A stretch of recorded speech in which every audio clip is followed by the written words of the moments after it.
How we doing, guys? Welcome to DT's Daily. It's a Monday morning and we are back with plenty to talk about. And on today's show, we're going to be talking about VAR. We're also going to be talking about VAR. And lastly, we're going to be talking about VAR. How we doing, guys? Welcome to DT's Daily. That's right.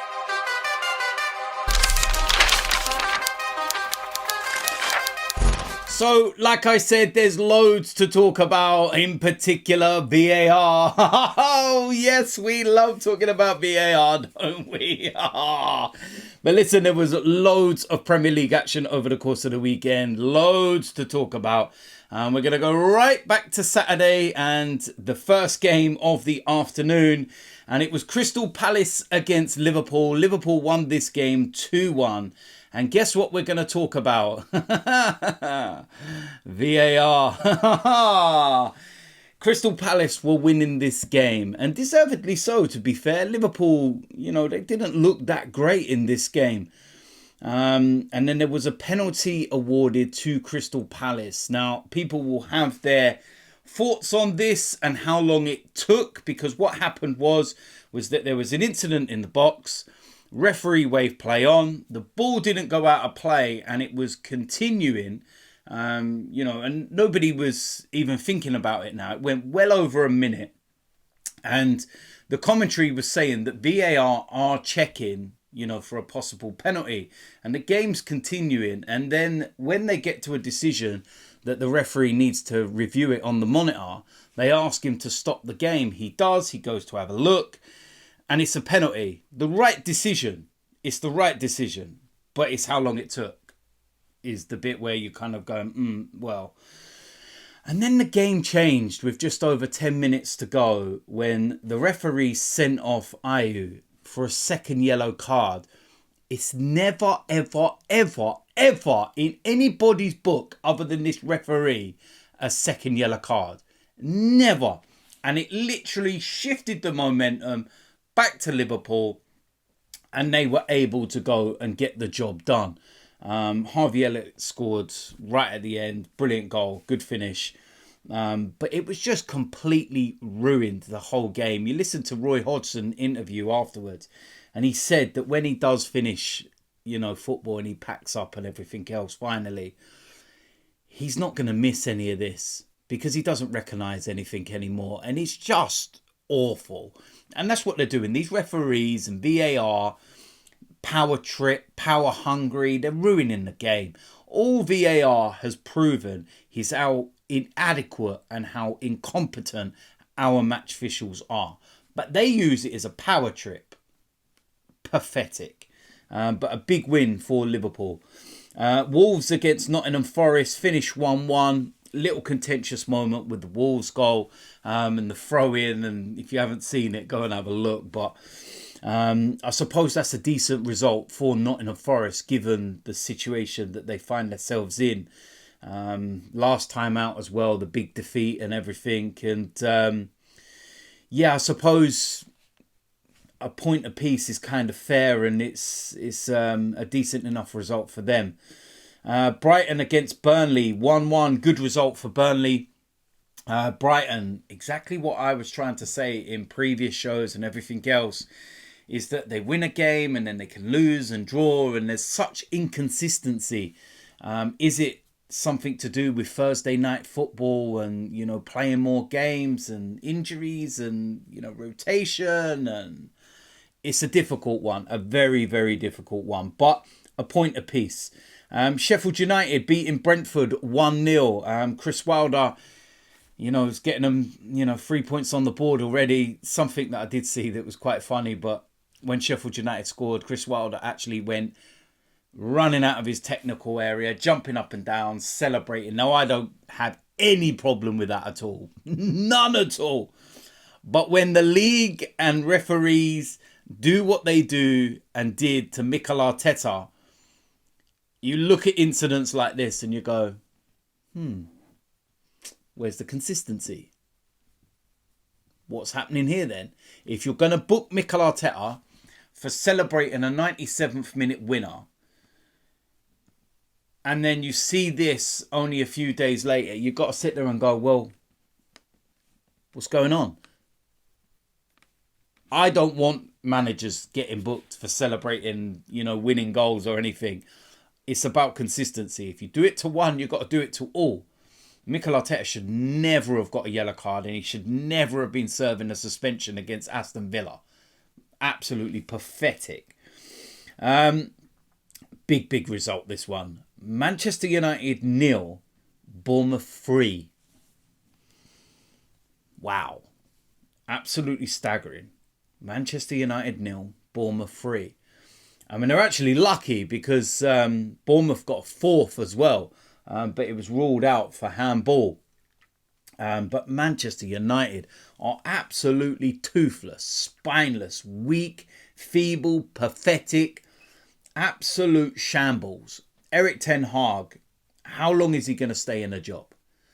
I look at just some of the things that he does, and it's not like, I can go right back to the Mikel Arteta situation when we was on a really bad run and everybody was asking for him to be, sacked and everything, apart from some of us, of course. But you could see what Mikel was doing. You could see parts of what he was trying to implement and do. And I don't see none of that with Ten Hag. It looks like a man that's, right at the end. He knows that his time's coming.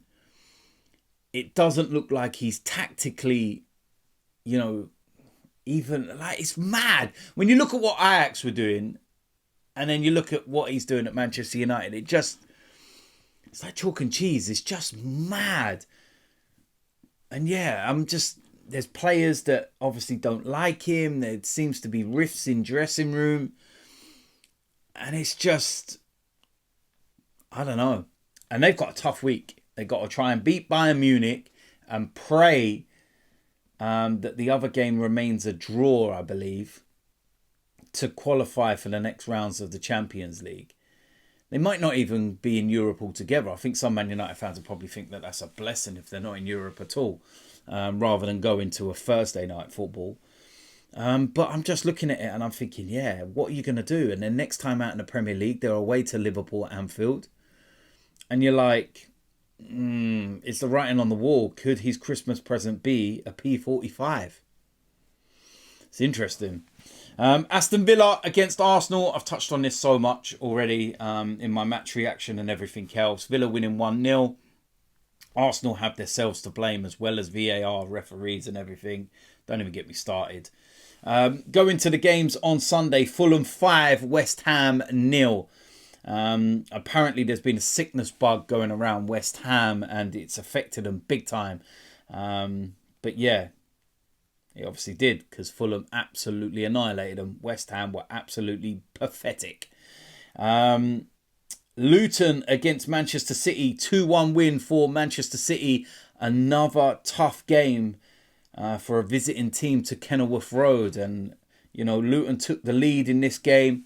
Second half, 2 quick-fire goals from Manchester City, win them the game.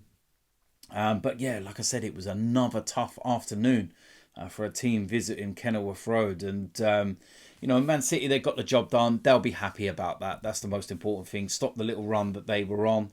And given the results of like Arsenal and whatnot, it's a chance for them to close that gap. Everton 2, Chelsea 0. Chelsea are absolutely spineless. The amount of money they've spent, and that is what you're producing.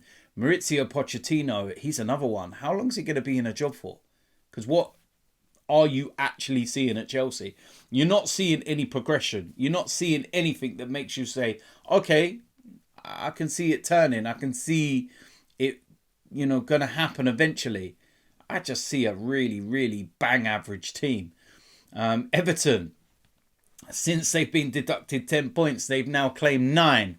So they've literally stuck 2 fingers up at the FA and said, cool, don't worry about that. We'll go about our business. And yeah, we move. Fair play to Everton. That's absolutely superb for me. But yeah, Chelsea, spineless. Last game we go on to is Tottenham against Newcastle. Tottenham back to winning ways, 4-1 against Newcastle. And Newcastle are looking out on their feet right now. And it's showing. The goals that they're conceding, they're, usually quite good defensively, but they're leaking a lot of goals. People will say the injuries and, you know, the games and everything that come, and it's just too much for them. Are they thinking about Champions League in midweek and what they need to do in there?